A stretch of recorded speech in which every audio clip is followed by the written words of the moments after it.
Okay students, तो chapter 1 का exercise का क्वेश्चन नंबर 1.4 देखें। ठीक है ना। तो क्लास 12 फिजिक्स की बात हो रही है। तो यहां पे देखें, explain the meaning of the statement electric charge of a body is quantized. इसमें दो पार्ट में है। फर्स्ट पार्ट में कहा गया explain the meaning of the statement electric charge of a body is quantized. B part में why can one ignore quantization of electric charge when dealing with macroscopic that is large scale charges. Okay, question समझ में आ गया। तो first part देखते हैं। इसमें ये कहा गया है कि electric charge of a body is quantized. इस स्टेटमेंट का मतलब क्या है? ठीक है, तो देखो, आप जानते हो कि किसी भी बॉडी पे जो चार्ज जनरेट होता है ड्यू टू इलेक्ट्रॉन होता है। और चार्ज कब जनरेट होता है? इनिशियली अगर देखा जाए कोई भी बॉडी क्या होता है, न्यूट्रल होती है, उसमें किसी तरह का कोई चार्ज नहीं होता। ठीक है ना। तो किसी भी बॉडी पे चार्ज तब जनरेट होता है या तो वो बॉडी इलेक्ट्रॉन लूज करे, इलेक्ट्रॉन का लॉस हो, या इलेक्ट्रॉन गेन करता है, तब उस केस में उस बॉडी पे चार्ज जनरेट हो जाता है। ओके, तो अब इलेक्ट्रॉन लूज या गेन की अगर हम बात करें, दैट मीन्स इलेक्ट्रॉन जो लूज करेगा या गेन करेगा ये किस फॉर्म होगा? इंटीग्रल मल्टीपल फॉर्म में होगा। दैट मीन्स ऐसा नहीं है, ऐसा जैसे लूज करेगा या तो 1 electron, 2 electron, 3 electron, 4 electron, 5 electron, इस फॉर्म में लूज करेगा। गेन भी इसी फॉर्म में करेगा, या तो 1 इलेक्ट्रॉन गेन करेगा या तो 2 या 3। तो इस तरह से उस बॉडी पे चार्ज जनरेट होंगे। ऐसा नहीं होगा कि फ्रैक्शनल इलेक्ट्रॉन लूज कर रहा है, दैट मीन्स हमने कहा 0.5 इलेक्ट्रॉन लूज कर रहा है या 0.5 इलेक्ट्रॉन गेन कर रहा है, 2.5 इलेक्ट्रॉन लूज कर रहा है या 2.5 इलेक्ट्रॉन गेन कर रहा है। इस फॉर्म में इलेक्ट्रॉन कोई भी बॉडी न तो लूज करता है न तो गेन करेगा। तो ओके, तो अब ये बात हमारे समझ में आ गई कि जब भी कोई बॉडी पे चार्ज जनरेट होगा तो वो किस फॉर्म में होगा? Integral multiple of electric charge की फॉर्म में। दैट मीन्स इस फॉर्म होगा। 1 इलेक्ट्रॉन की बात करें या 2 इलेक्ट्रॉन चार्ज होगा या 3 इलेक्ट्रॉन चार्ज होगा या 4 इलेक्ट्रॉन चार्ज होगा, इस तरह से चार्ज होगा। प्लस माइनस ले सकते हैं। ठीक है ना, लूज गेन। ठीक है, गेन करेगा तो नेगेटिव चार्ज होगा, लूज करेगा तो पॉजिटिव चार्ज जनरेट होगा, मतलब इस फॉर्म में होगा। अगर हम इन जनरल कहें तो किसी भी बॉडी पे जो चार्ज जनरेट होगा Q equal to plus minus n e के फॉर्म होगा। प्लस माइनस एन ई के फॉर्म होगा, वेयर एन क्या है? Natural number. तो ये जो फॉर्म है, इस फॉर्म में चार्ज का जनरेट होना, दिस इज द क्वांटाइजेशन। इसी को हम बोलते हैं क्वांटाइजेशन। क्वांटाइज फॉर्म में, ठीक है, मतलब डिस्क्रीट फॉर्म में 1 electron, 2 electron, 3 electron, 4 electron, 5 electron, इस तरह से इंटीग्रल मल्टीपल फॉर्म में चार्ज जनरेट होगा। तो इसी को हम बोलते हैं क्वांटाइजेशन ऑफ चार्ज। क्लियर हो गया? तो मैंने यहां पर पहले लिख दिया है, the charge on a body is due to loss or gain of electrons. The body can not lose or gain a fraction of an electron. Fraction का मतलब आपको बताया, जैसे 0.5 इलेक्ट्रॉन की बात करें, 3.5 की इलेक्ट्रॉन बात करें, 3.3 इलेक्ट्रॉन की बात करें, इस फॉर्म में न तो लूज करता है न तो गेन करता है। Therefore the charge on a body must be integral multiple of electric charge. Electric charge की इंटीग्रल मल्टीपल ऑफ, इसका मतलब समझ में आया? Integral multiple of electric charge ही। तो इंटीग्रल मल्टीपल दैट मीन्स इस तरह से 1e, 2e, 3, 4e, 5e, 7e, मतलब इस नंबर के साथ आएगा। ठीक है ना। तो इसको इंटीग्रल मल्टीपल ऑफ चार्ज की फॉर्म में बोलते हैं। इन जनरल अगर हम कहें Q equal to plus minus n. तो ये जो फॉर्म है, this is the quantization. Clear? चलिए, आई थिंक समझ में आ गया होगा।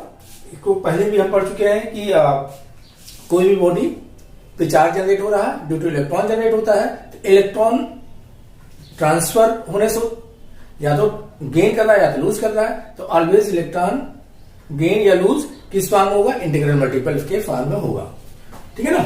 चलिए बी पार्ट देखते हैं। Why can one ignore quantization of electric charge when dealing with macroscopic that is large scale charges. ठीक है ना। तो यहां पर देखिए मैक्रोस्कोपिक का मतलब लार्ज स्केल चार्ज की बात करें, जो चार्ज लार्ज अमाउंट में होता है, ऑर्डर ऑफ कूलम होता है, तो वहां पे हम जो है क्वांटाइजेशन को जस्ट इग्नोर कर देते हैं। ठीक है, मतलब बहुत ज्यादा हम कह सकते हैं कि क्वांटाइजेशन का यहां पे जब लार्ज स्केल चार्ज की बात करते हैं तो यूज नहीं रहता है, तो वहां पे हम उस चार्ज को कॉन्टिन्यूअस चार्ज कंसीडर करके चलते हैं। ठीक है ना, तो मैक्रोस्कोपिक लेवल पे तो यही हमने लिखा भी है, in macroscopic scale the amount of charge is very large as compare to electric charge. Electric charge that means electron के चार्ज, ई पे जो चार्ज होता है। ठीक है, उसके कंपेयर में अगर हम मैक्रोस्कोपिक स्केल की बात कर रहे हैं तो जो चार्ज की वैल्यू होगी ऑर्डर ऑफ कूलम में होगी। ठीक है, hence quantization of charge is ignored, quantization of charge is ignored and considered as continuous electric charge. वो जो क्लियर हो गई। तो मैक्रोस्कोपिक का मतलब वो चार्ज इन लार्ज स्केल या लार्ज अमाउंट। जब हम लार्ज अमाउंट की बात करेंगे तो वहां पे क्वांटाइजेशन को जस्ट हम इग्नोर कर देते हैं, या हम कहें बहुत ज्यादा यूज उसका नहीं बचता है, तो हम वहां पे चार्ज को कॉन्टिन्यूअस चार्ज कंसीडर कर लेते हैं। ठीक है ना, क्लियर। तो इसे नोट डाउन कर लें बच्चों।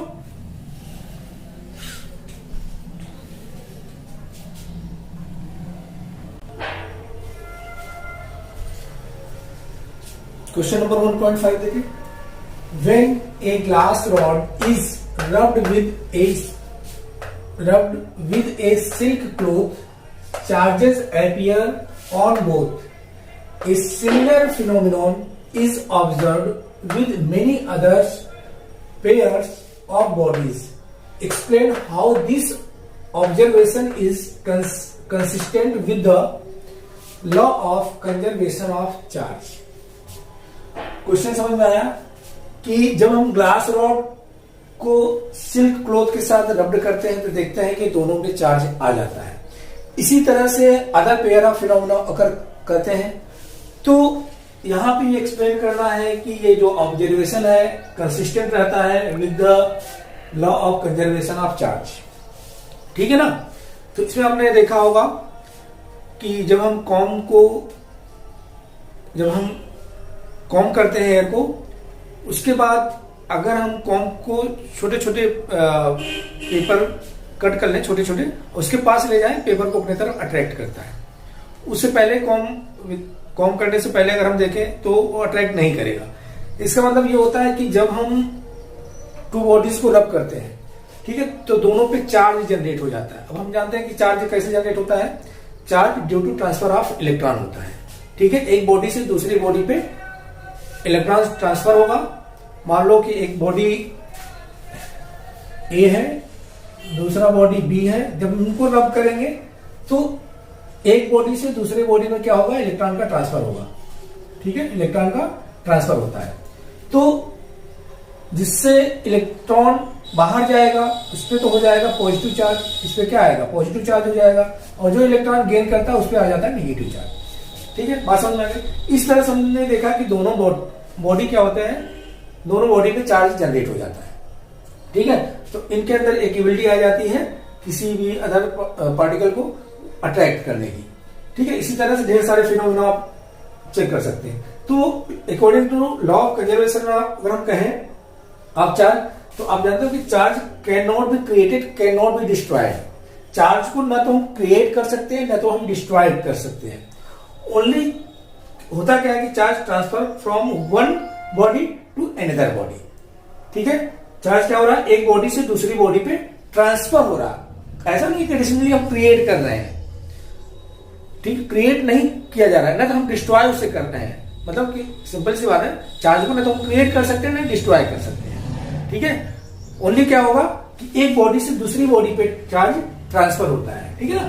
तो यहां पर हमने लिखा है charge can not be created और destroyed, it is only transferred from one body to another body. ठीक है, इस तरह से। तो चार्ज को डिस्ट्रॉयड नहीं किया जा सकता है, क्योंकि चार्ज जनरेट कब होता है, जब हम टू बॉडी को रब करते हैं तो इलेक्ट्रॉन एक बॉडी से दूसरी बॉडी पे ट्रांसफर हो जाता है, ऐसा नहीं कि एडिशनली ऐड हुआ है। ठीक है ना, बात समझ में आ गया? तो इसका आंसर आपको समझ में आ गया होगा। तो इस तरह से जो हमारा ऑब्जर्वेशन होता है कंसिस्टेंट रहता है। ठीक है ना, explain how this observation is consistent with the law of conservation of charge. ठीक है ना, तो हमने देखा चार्ज एक बॉडी से दूसरी बॉडी पर ट्रांसफर होता है, एडिशनली क्रिएट नहीं किया जाता है, न इसको हम डिस्ट्रॉय कर सकते हैं। इस तरह से एनी टू पेयर के बीच अगर हम इस तरह से रबिंग करते हैं या किसी तरह से हम चार्ज जनरेट करने की कोशिश करते हैं, तो एक पे चार्ज गेन हो रहा होगा तो दूसरा चार्ज क्या कर रहा होगा, लॉस कर रहा होगा। ठीक है ना, तो ये टोटल अगर हम चार्ज की बात करें तो रिमेंस क्या होता है, अगर हम टोटल चार्ज की बात करें रिमेंस सेम रहता है, कांस्टेंट रहता है, या हम कहें जीरो रहता है। ठीक है ना, क्योंकि जितना गेन हुआ उतना ही लॉस हुआ, तो दोनों को ऐड करेंगे तो जीरो आ जाएगा। तो चार्ज रिजल्टेंट चार्ज जो होता है किसी भी सिस्टम का वो चेंज नहीं होता है। ओके, तो इसे नोट डाउन करें students. Thank you for watching my this video students, thank you very much.